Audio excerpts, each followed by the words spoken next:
नमस्कार दोस्तों, स्वागत है आपका हमारे चैनल में। दोस्तों, इस वीडियो के अंदर अभी हम लोगों के मौर्य साम्राज्य इससे रिलेटेड 40 क्वेश्चन देखने वाले हैं और ये सारे क्वेश्चन जो है रेलवे के एग्ज़ाम में सबसे ज़्यादा बार पूछे गए हैं। ठीक है, और आने वाले दिनों में भी ये क्वेश्चन पूछा ही जाएगा, तो आप इन एक एक क्वेश्चन को रट लीजिए। उससे पहले चैनल पर आया तो चैनल को सब्सक्राइब कर जो पास वाले घंटी का निशान है उसे भी ऑन कर दें। ठीक है, तो देखिए यहाँ पर हमारा पहला क्वेश्चन है, भारत का प्रथम साम्राज्य निर्माता कौन सा वंश था। तो देखिए भारत का पहला साम्राज्य निर्माता जो वंश था तो ये था मौर्य वंश। ठीक है, और मौर्य वंश की स्थापना किसने की थी। तो देखिए मौर्य वंश की स्थापना चंद्रगुप्त मौर्य ने ये 323 ईसा पूर्व में अपने गुरु चाणक्य की सहायता से मगध के शासक घनानंद को पराजित करके जो है मौर्य वंश की स्थापना की थी। ठीक है, और घनानंद जो था ये नंद वंश का अंतिम शासक था। ठीक है, क्वेश्चन नंबर 2 है, निम्नलिखित में से कौन सा एक भारत नहीं आया था। तो देखिए इसे करेक्ट आंसर ऑप्शन बी हो जाएगा। कोलंबस जो था ये भारत नहीं आया था। ठीक है, और कोलंबस जिसने अमेरिका की खोज की थी। ठीक है, और बाकी ये तीनों मेगास्थनीज, वास्को डी गामा और फायान तीनों जो थे ये भारत आए थे। ठीक है, क्वेश्चन नंबर 3 है, वह शासक कौन था जिसने राज सिंहासन पर बैठने के लिए अपने बड़े भाई सुसीम की हत्या कर दी थी।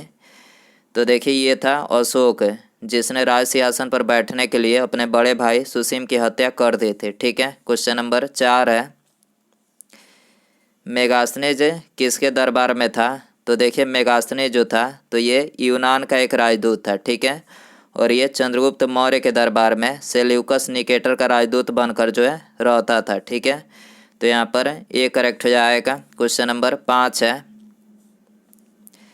मेगास्थनीज द्वारा रचित किस ग्रंथ से भारत के मौर्यकालीन इतिहास का पता चलता है। तो देखिए इसे करेक्ट आंसर ऑप्शन ए हो जाएगा। इंडिका नामक ग्रंथ से जो है ये भारत के मौर्यकालीन इतिहास का पता चलता है। ठीक है, और इंडिका की रचना किसने की थी। तो ये मेगास्थनीज ने की थी। ठीक है, क्वेश्चन नंबर 6 है, अपने साम्राज्य के विस्तार में चंद्रगुप्त मौर्य की सहायता किसने की थी। तो देखिए अपने साम्राज्य के विस्तार में चंद्रगुप्त मौर्य की सहायता जो है ये चाणक्य ने किया था। ठीक है, इसके अलावा चाणक्य को ये विष्णुगुप्त या फिर कौटिल्य के नाम से भी जाना जाता है। ठीक है, तो यहाँ पर सी करेक्ट हो जाएगा। क्वेश्चन नंबर 7 है, प्राचीन भारत का वह प्रसिद्ध शासक है जिसने अपने जीवन के अंतिम दिनों में जैन धर्म अपनाया था। तो देखिए अपने जीवन के अंतिम दिनों में जैन धर्म को ये चंद्रगुप्त मौर्य ने अपनाया था। ठीक है, तो यहाँ पर ए करेक्ट हो जाएगा। क्वेश्चन नंबर 8 है, चाणक्य किसका प्रधानमंत्री था। तो देखिए चाणक्य जो था तो ये चंद्रगुप्त मौर्य का प्रधानमंत्री था। ठीक है, तो यहाँ पर ए करेक्ट हो जाएगा। क्वेश्चन नंबर 9 है, निम्नलिखित में से कौन सा एक भारत का प्राचीनतम राजवंश है। तो देखिए इसे करेक्ट आंसर ऑप्शन सी हो जाएगा। मौर्य वंश जो है ये भारत का प्राचीनतम राजवंश है, और मौर्य वंश की स्थापना ये तो बता ही चुके हैं कि चंद्रगुप्त मौर्य ने 323 ईसा पूर्व में किया था। ठीक है, क्वेश्चन नंबर 10 है, सम्राट अशोक ने बौद्ध धर्म के प्रचार के लिए विदेशों में किसको भेजा था। तो देखिए सम्राट अशोक ने बौद्ध धर्म के प्रचार के लिए अपनी पुत्री संघमित्रा को भेजा था। ठीक है, तो यहाँ पर सी करेक्ट हो जाएगा। क्वेश्चन नंबर 11 है, अपने अभिलेखों में प्रायः जिस नाम से अशोक संदर्भित है वह है। तो देखिए यह है प्रियदर्शी। ठीक है, तो यहाँ पर ए करेक्ट हो जाएगा। क्वेश्चन नंबर 12 है, सम्राट अशोक पर कलिंग युद्ध के प्रभाव को निम्न पर देखा जा सकता है। तो देखिए सम्राट अशोक पर कलिंग युद्ध के प्रभाव को ये चट्टान आलेख पर जो है देखा जा सकता है। ठीक है, तो यहाँ पर बी करेक्ट हो जाएगा। इसके अलावा अशोक के कलिंग युद्ध का वर्णन अशोक के किस शिलालेख में किया गया है। तो ये अशोक के 13वें शिलालेख में जो है किया गया है। ठीक है, क्वेश्चन नंबर 13 है, निम्नलिखित में से किस स्थान के निकट प्रसिद्ध कलिंग युद्ध लड़ा गया था। तो देखिए प्रसिद्ध कलिंग युद्ध जो लड़ा गया था तो ये धौली के निकट लड़ा गया था। ठीक है, तो यहाँ पर बी करेक्ट हो जाएगा। क्वेश्चन नंबर 14 है, सारनाथ में किस सम्राट का स्तंभ है। तो देखिए सारनाथ में ये अशोक का स्तंभ है। ठीक है, तो यहाँ पर बी करेक्ट हो जाएगा। क्वेश्चन नंबर 15 है, सारनाथ का लायन कैपिटल किस शासक से संबंधित है? तो देखिए सारनाथ का जो लायन कैपिटल है तो ये अशोक से संबंधित है। ठीक है, तो यहाँ पर बी करेक्ट हो जाएगा। क्वेश्चन नंबर 16 है, अशोक ने अपने शिलालेखों में अपने समकालीन दक्षिण के किस राज्य का उल्लेख नहीं किया था? तो देखिए अशोक ने अपने शिलालेखों में ये कुषाण राज्य का जो है उल्लेख नहीं किया था। ठीक है, तो यहाँ पर सी करेक्ट हो जाएगा। क्वेश्चन नंबर 17 है, मौर्य साम्राज्य में प्रचलित मुद्रा का नाम क्या था? तो देखिए मौर्य साम्राज्य में जो प्रचलित मुद्रा थी तो उसका नाम था पर्ण।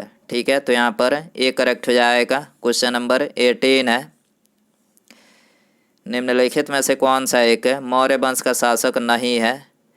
तो देखिए इसका करेक्ट आंसर ऑप्शन ए हो जाएगा। अजातशत्रु जो है ये मौर्य वंश का शासक नहीं है। ठीक है, इसके अलावा अजातशत्रु ये बिंबिसार का पुत्र था और इसके बचपन का नाम कुणिक था। ठीक है, और इसने अपने पिता की हत्या करके मगध की राजगद्दी को जो है प्राप्त किया था। ठीक है, और बाकी ये तीनों जो थे चंद्रगुप्त मौर्य, अशोक और बिंदुसार, ठीक है, तीनों जो थे ये मौर्य वंश के शासक थे। क्वेश्चन नंबर 19 है, निम्नलिखित में से अशोक का उत्तराधिकारी कौन था?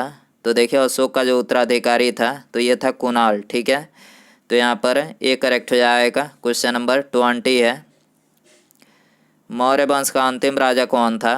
तो देखिए मौर्य वंश का जो अंतिम राजा था तो ये था बृहद्रथ।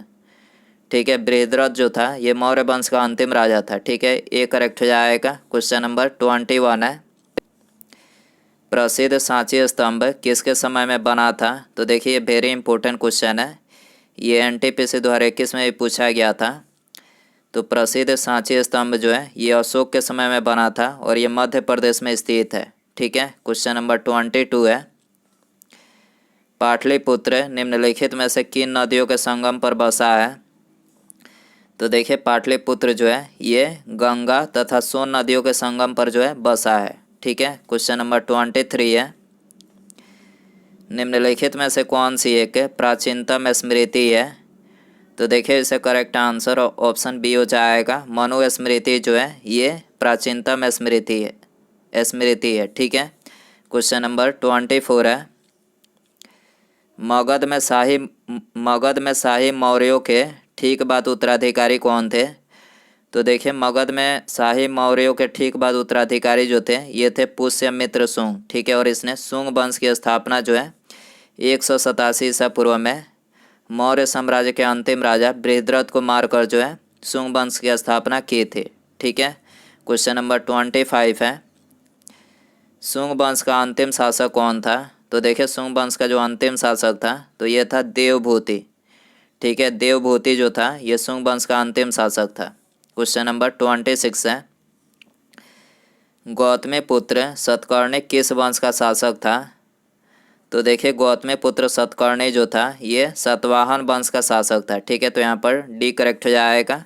क्वेश्चन नंबर 27 है, भारतीय राष्ट्रीय पंचांग किस नाम से जाना जाता है? तो देखिए भारतीय राष्ट्रीय पंचांग जो है ये इसको शक संवत के नाम से जो है जाना जाता है। ठीक है, तो यहाँ पर बी करेक्ट हो जाएगा।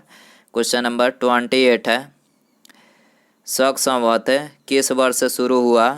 तो देखिए शक संवत जो शुरू हुआ था तो ये ईसा के जन्म के 78 वर्ष बाद जो है शुरू हुआ। ठीक है, तो यहाँ पर सी करेक्ट हो जाएगा। क्वेश्चन नंबर 29 है, शक पंचांग का प्रथम मास कौन सा होता है?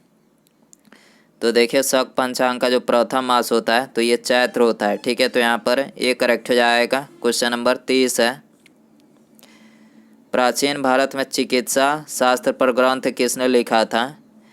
तो देखिए प्राचीन भारत में चिकित्सा शास्त्र पर ग्रंथ जो है ये चरक ने लिखा था। ठीक है, और ये क्वेश्चन रेलवे में सबसे ज़्यादा बार पूछा गया। ठीक है, क्वेश्चन नंबर 31 है, आयुर्वेद का जनक किन्हें कहा जाता है? तो देखिए आयुर्वेद का जनक जो है ये चरक को बोला जाता है। ठीक है, तो यहाँ पर बी करेक्ट हो जाएगा।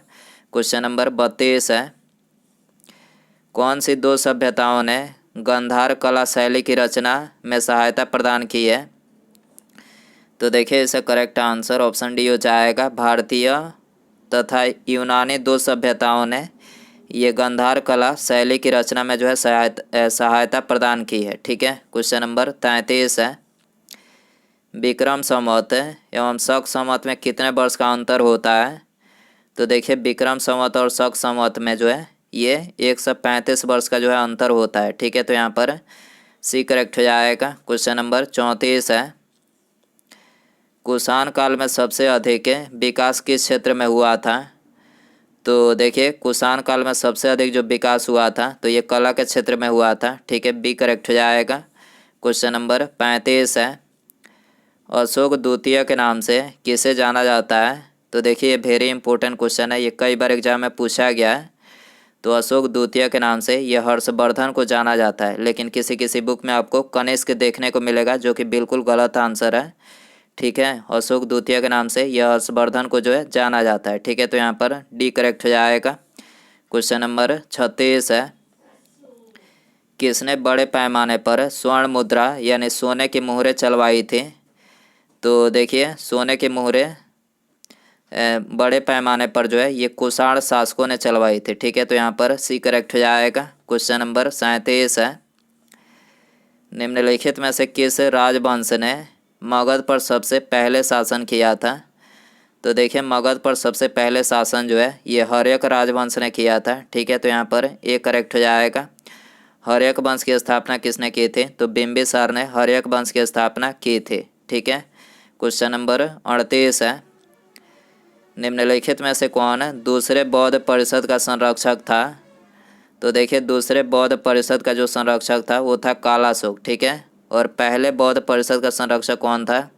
तो ये अजातशत्रु पहले बौद्ध परिषद का संरक्षक था। ठीक है, और दूसरे बौद्ध परिषद का संरक्षक ये कालाशोक था। ठीक है, तो यहाँ पर सी करेक्ट हो जाएगा। क्वेश्चन नंबर 39 है, मौर्य काल में शिक्षा का सर्वाधिक प्रसिद्ध केंद्र कौन सा था? तो देखिए मौर्य काल में शिक्षा का जो सर्वाधिक प्रसिद्ध केंद्र था तो ये था तक्षशिला। ठीक है, तो यहाँ पर सी करेक्ट हो जाएगा। उसके बाद यहाँ पर हमारा अगला क्वेश्चन है, कलिंग विजय के उपरांत अशोक महान ने निम्नलिखित में से किस धर्म को अंगीकार कर लिया था?